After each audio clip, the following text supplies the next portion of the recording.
You're listening to the Spirit Podcast.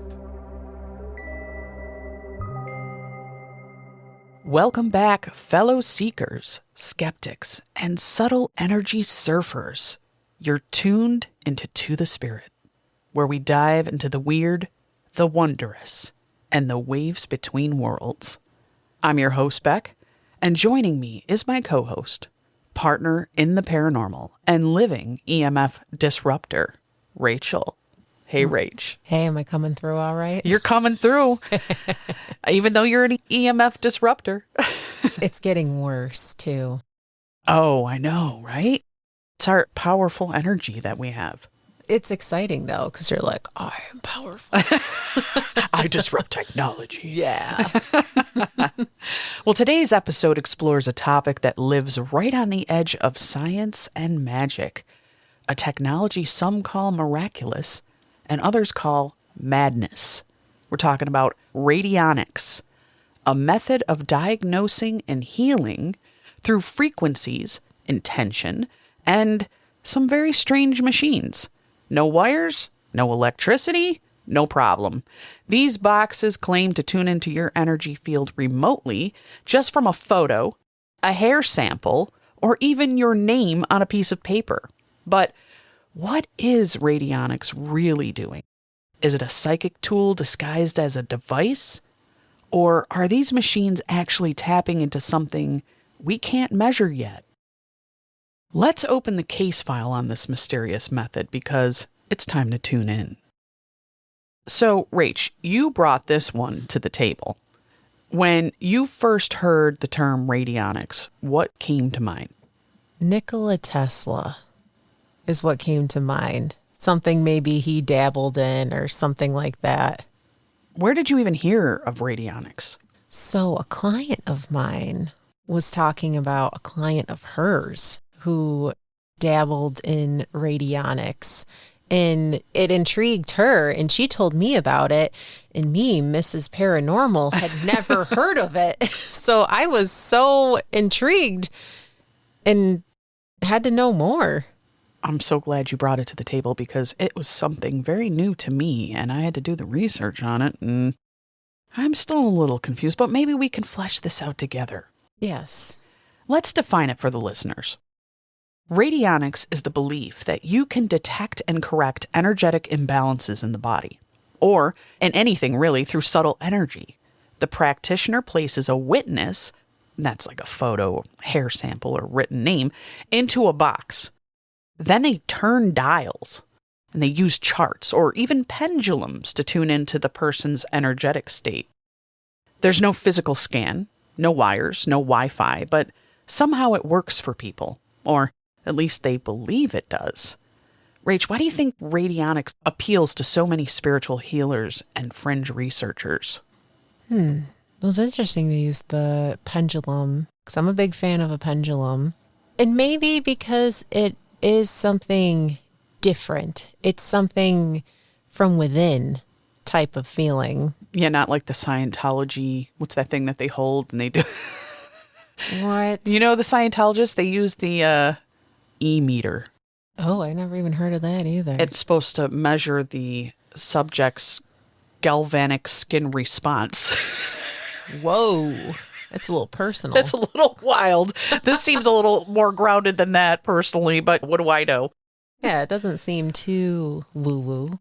Science-y. A little sciencey. It's slightly woo-woo, but not too much. I think it's a nice mixture. Yeah. Radionics dates back to the early 1900s. Dr. Albert Abrams, a controversial physician, is credited with its development. He believed illnesses could be diagnosed by measuring resistance in the body, using sound waves and dials. He created devices like oscilloclast and claimed you could detect diseases from the blood or handwriting alone. Fun fact, his work was called fraudulent by the American Medical Association, but he had thousands of patients and passionate supporters. Why do you think so many controversial or fringe healers end up with cult followings despite public skepticism? Probably because they feel very comfortable with that person and they put trust in them. And a lot of people don't have a lot of trust in the medical system today because there seems to be so much corruption behind it, honestly. Not saying they're all corrupted, but there's a lot of money making and profits off of people and their sickness. True that. Amen.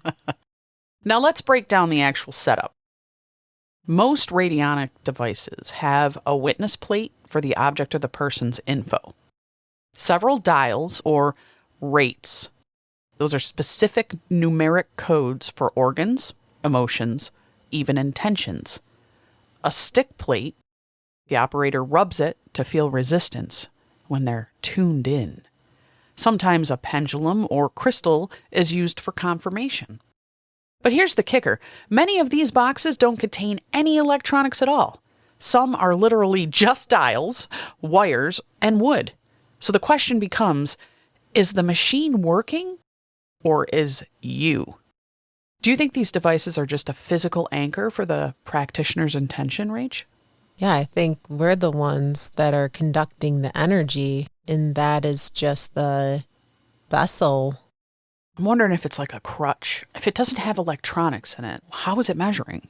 Is it our aura? Is it our presence? Is it our psychicness? What do you think it is? Do you think if we used it, it would break? Well, we can't fry it, can we? Well, you know, my partner's a slider, right? And he had this echo thing done on his foot to hear the heartbeat or blood flow or something. And they had this old school machine and it was malfunctioning like crazy on him. Yeah, there are some people, they walk under streetlights. They go out, their watches stop working. Yep, can't wear watches. Electronics fry or go haywire around them. You and I, well, we have a similar energy where Yep. every time, like clockwork, when we try to interview, the internet, the phone, it just goes down on us or it starts getting wonky. And we hear voices coming through. And then whoever just jumps in and whistles or starts talking. Yeah, like, scary voices sometimes. We're like, what? Was that you? Or the people on the other end were like, oh, were you talking? No.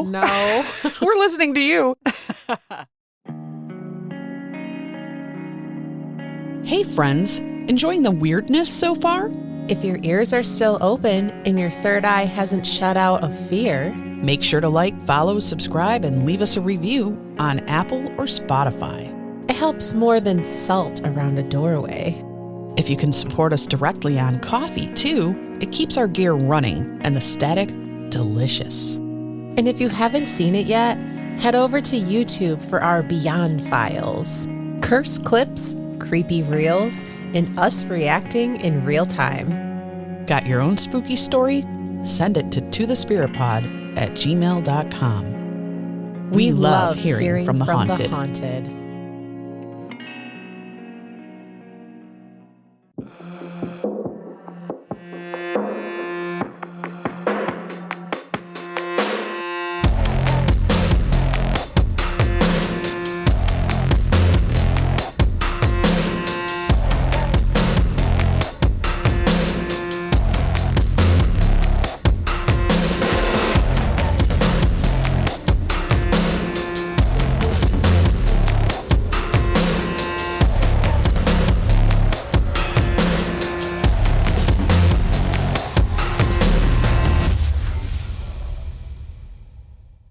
Well, radionics isn't just used for people, though. It's also been used in agriculture to energize soil and improve crop health, animal healing, horses, dogs, and cows, geopathic clearing, balancing energy in homes or land, and even manifestation like programming for abundance or protection. There are stories of farmers improving crop yields using radionic broadcasts without ever setting foot in the field. If radionics can supposedly work over distance, do you think it's working through consciousness, through some kind of field? Makes me think it's working through that same life force, like the ki, your chi, life force, same as Reiki, that type of your energy and your intention just through a different channel. Yeah, I would think you'd have to be a specific person to be a practitioner of radionics. Maybe I'm wrong. If there's any radionics practitioners out there listening or professors that know anything about this, do you need to be formally trained and can anyone use it? Or is it something that comes naturally from within certain people? I'd love to interview you. Yeah. If you want to talk about radionics experience. Yeah, let's talk about it. Let's address the big one. Mainstream science doesn't accept radionics. There have been studies, but results are inconsistent, and skeptics say it's all placebo or operator bias. Yet, radionics practitioners argue it works outside of classical physics. They say it uses subtle energy, morphogenetic fields, or scalar waves, none of which are currently measurable with standard tools. Do you think radionics is ahead of its time, Rach, or outside of science entirely? I don't know if it's ahead of its time, but I think it's just something you have to open your mind to and be accepting of. Would you be open to trying it? Yeah. Would you try to use the machine or just get a reading or? I guess both. Okay. But from what I've heard, there's something connected with portal openings or something with it. And that's what I'd want to be able to know what I'm doing. And, and I want to make sure I'm protected and all that jazz. So you can open portals with a radionics machine? From what I've heard, there's something connected with portals too with it or something. Interesting. Well, some people believe radionics devices are simply training wheels for the psychic mind, like how tarot cards or pendulums focus intent. Famous practitioners like Ruth Drown and George de la Warr believe radionics accessed the universal mind or etheric body. It's not about mechanics, it's about mind over matter. Do you think radionics overlaps with psychic scanning, remote viewing, or energy healing like Reiki? Maybe all the above. Could be, because Rach and I don't know shit about radionics. Laughs and Pisces. Today's radionics isn't all about copper boxes and analog dials. We've got digital versions, apps, USB dongles, and even AI integrated systems. Some devices now promise remote aura balancing, chakra tuning through scalar waves, even tuning your pets or plants from an iPad. But what's real and what's a scam? Do you think the move to digital makes radionics more accessible or just more diluted? It definitely can have a lot more imposter type of apps or something going through it. So I think if I were to use it, I'd want to use one of the original types of boxes rather than something off of my phone. I don't want a radionic through Apple Store. I don't want a radionic through the app. Yeah. Well, have you tried the tarot apps and stuff? Are those all a bunch of... Not really. Through ChatGPT, you can have them shuffle the deck and they'll read the card. But a lot of times what I'll do is if I do my own reading, I will tell my spread to ChatGPT and then they will interpret it. And that's nice because when you do it yourself, like for yourself, sometimes you're like, well, what the heck does this mean? Because that intuitive flow doesn't come through the same when it's yourself. Right. Okay. Yeah, that makes sense. But also sometimes the intuitive flow for others might be better through you than through ChatGPT. Mm-hmm. I don't know. It can go both ways. Double-edged sword. I also don't have a lot of card reading folk around me. So should you try it? For those curious about exploring radionics, look for reputable practitioners with ethical boundaries. Avoid anyone promising miracle cures. Use it as a complement, not a replacement to real healthcare. And most importantly, trust your intuition. If a wooden box with dials is helping you focus your intention to heal, well, maybe that's all that needs to be. Would you ever use radionics in your own healing work? I'd be open to it. I'd research it. I'd have to study it and make sure and practice it. It's interesting to me. Yeah, maybe using it alongside your Reiki and stuff. I mean, why not? I mean, I'd test it on people and be like, how did you feel? And I'd want feedback. Well, whether you think radionics is a forgotten technology, a psychic shortcut, or a placebo with pretty knobs, it invites one big question. Does healing need wires or just will? Thanks for tuning into this frequency of To the Spirit. And thank you, Rachel, for navigating the weirdness of waves, rates, and rubber knobs with me today. Oh, always. You know it. If you enjoyed this episode, leave us a review, share it with a curious friend, or better yet, tune your own dial and see what you pick up. Until next time, stay grounded, stay weird. And keep listening between the lines. To the Spirit, signing off. To the Spirit Podcast.